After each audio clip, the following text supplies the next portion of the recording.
ఆ, ఆస్ట్రేలియాలో పెద్ద ఎత్తున నిరసనలు జరిగాయి. వలసలను ఆపాలి, ఆస్ట్రేలియాను రక్షించాలి అనే నినాదాలు వినిపించాయి.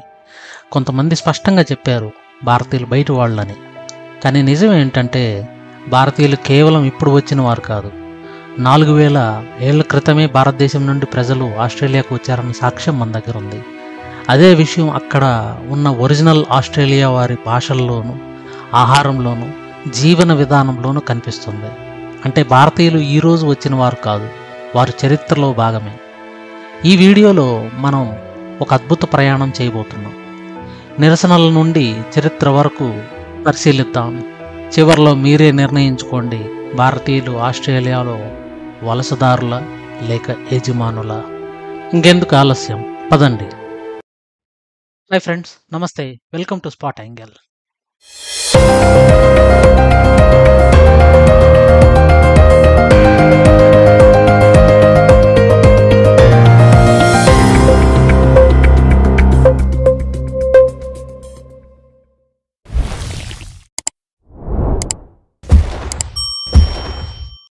రెండు 2025లో ఆస్ట్రేలియాలో మార్చ్ ఫర్ ఆస్ట్రేలియా అనే పేరుతో నిరసనలు జరిగాయి.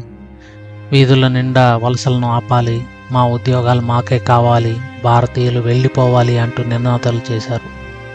విశేషంగా లక్ష్యంగా పెట్టుకున్న వారు భారతీయులే. అనేక మంది భారత విద్యార్థులు, కుటుంబాలు, ఉద్యోగులు ఆందోళన చెందారు. మనం ఇక్కడ వీళ్ళకి ఎందుకు ఇష్టపడటం లేదు, మనం కూడా కష్టపడి పనిచేస్తున్నాం కదా అని చాలామంది ప్రశ్నించుకున్నారు. కానీ అదే సమయంలో భారతీయులు కూడా సమాధానం ఇచ్చారు. మేమో పని చేస్తున్నాం, ట్యాక్సెస్ చెల్లిస్తున్నాం, ఆస్ట్రేలియా అభివృద్ధికి మేమో భాగం అని గట్టిగా చెప్పారు. అదే సమయంలో ఒక భారతీయ మహిళ ఎంపీ పర్విందర్ కౌర్ చెప్పిన మాటలు అందరి హృదయాలను తాకాయి. ఆమె ఇలా అన్నారు: మేము బయట వాళ్ళం కాదు, ఇక్కడే జీవిస్తున్నాం, ఇక్కడే పనిచేస్తున్నాం, ఆస్ట్రేలియా అభివృద్ధిలో మేమో భాగమే, ఆస్ట్రేలియాలో మా ఇల్లు కూడా ఉంది. ఈ మాటల్లో ఎంత లోతైన సత్యం ఉందో గమనించండి. In which I've shared a very personal story of my son asking me that, Mama, are you really a member of parliament now? And that I don't look like an Australian. That question not only broke my heart, but it was really concerning, not because of his doubt, but because of the reality behind it. A child who's born in Australia, who has been raised here and who's excelling in every dimension in this country, still wonders if his mother belongs here. Still wonders if his face, his skin color, his story counts as an Australian enough. And last week, on the 31st of October, angry voices in our streets screamed the same question: who belongs? Pointing their fingers at migrants, at people like me, at families like mine, and millions of Australians who, in the eyes of just a very few, do not fit the stereotype. And we've heard by some very followed personalities, members of parliament like Senator Price,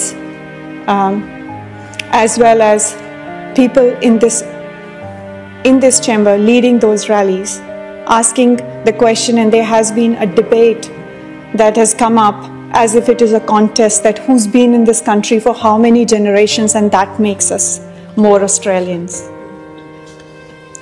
So I thought I'll share a fun fact with the House today. As per the DNA evidence,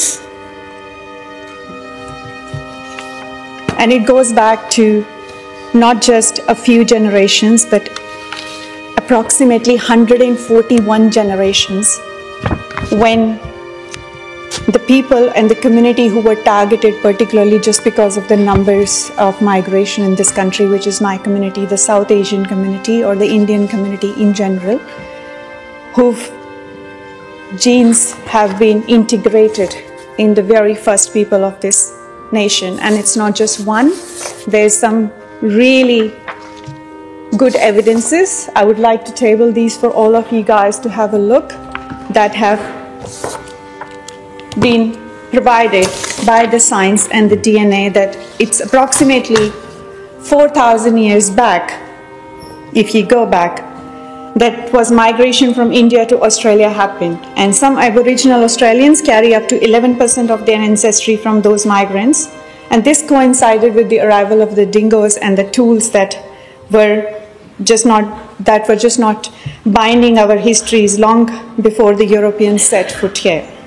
ఎందుకంటే ఇది కేవలం నేటి వలసదారుల మాటలు కాదు, ఇది వేల ఏళ్ల చరిత్రలో నుంచి వచ్చిన గొప్ప నిజం. 2013లో ప్రముఖ మీడియా పత్రికలో ఒక పరిశోధన వెలువడింది. దానిలో ఒక అద్భుతమైన విషయాన్ని వెలుగులోకి తెచ్చారు. సుమారు 4230 సంవత్సరాల క్రితం భారతదేశం నుండి కొంతమంది ప్రజలు ఆస్ట్రేలియాకు చేరుకున్నారు. ఆ సమయంలో ఆస్ట్రేలియాలో ఆకస్మికంగా మార్పులు జరిగాయి. కొత్త రకాల రాయి పరికరాలు కనిపించాయి. డింగో అనే అడవి కుక్క మొదటిసారి ఆస్ట్రేలియాకు వచ్చింది. అనేక రకాల మొక్కలను వంటలో వాడటం మొదలుపెట్టారు. ఇవన్నీ ఒక్కసారిగా రావడం వెనుక కారణం భారతీయుల వలస అని శాస్త్రవేత్తలు కుండ బద్దలు కొట్టి చెప్తున్నారు. అంటే భారతీయులు వేల ఏళ్ల క్రితమే ఆస్ట్రేలియాను చేరుకున్నారు. ఇది కేవలం కథ కాదు, శాస్త్రవేత్తలు DNA పరీక్షలతో నిరూపించారు. ఆస్ట్రేలియాలోని ఆదివాసీ ప్రజల జన్యువుల్లో భారతీయుల ప్రభావం కనిపించింది. భాషలో కూడా గుర్తులు కనిపిస్తున్నాయి. పామాన్యూంగాన్ అనే పెద్ద భాషా కుటుంబంలో భారతీయ భాషల ముద్ర కనిపించింది. ఆహారంలో కూడా పోలికలు ఉన్నాయి. మసాలాలు, వంటకాలు, వృక్షాలను వాడే విధానం, వీటిలో సారూప్యతలు కూడా ఉన్నాయి. ఇది దండయాత్ర కాదు, ఇది సహజమైన కలయిక, స్నేహపూర్వక సంబంధం. ఇప్పుడు మీరు స్పష్టంగా చూశారు, భారతీయులు కేవలం ఇప్పుడు వచ్చిన వలసదారులు కాదు, వేల ఏళ్ల క్రితం నుంచే ఆస్ట్రేలియాతో ఉన్న సంబంధం అది. DNA, భాష, సంస్కృతి అన్నీ అవే చెబుతున్నాయి. భారతీయులు ఆస్ట్రేలియాలో వలసదారులు మాత్రమే కాదు, ఆస్ట్రేలియా చరిత్రలో యజమానులు కూడా. నిరసనలు ఎప్పుడూ వస్తాయి, కానీ చరిత్రను, నిజాన్ని ఎవ్వరూ మార్చలేరు. ఆస్ట్రేలియాను నిర్మిస్తున్న ప్రతి ఒక్కరికి ఇందులో హక్కు ఉంది. ఆ కథలో భారతీయులకు ప్రత్యేక స్థానం ఉంది. కొంతమంది ఈ చరిత్రను చెరిపేయడానికి కుట్రలు చేస్తున్నారు. కానీ చరిత్ర అనేది ఎవరో ఆపితే, ఎవరో చెరిపితే చెరిగేది కాదు. అది నీటి ప్రవాహంలాగా ఎప్పుడూ ప్రవహిస్తూనే ఉంటుంది, అందరికీ దాని ఫలాలను అందజేస్తూనే ఉంటుంది. ఇది ఈరోజు వీడియో. ఈ వీడియో కనుక మీకు నచ్చినట్లయితే లైక్ చేయండి, షేర్ చేయండి, సబ్స్క్రైబ్ చేయండి. మీ సలహాలను, సూచనలను కామెంట్ రూపంలో తెలియచేయండి. Thank you.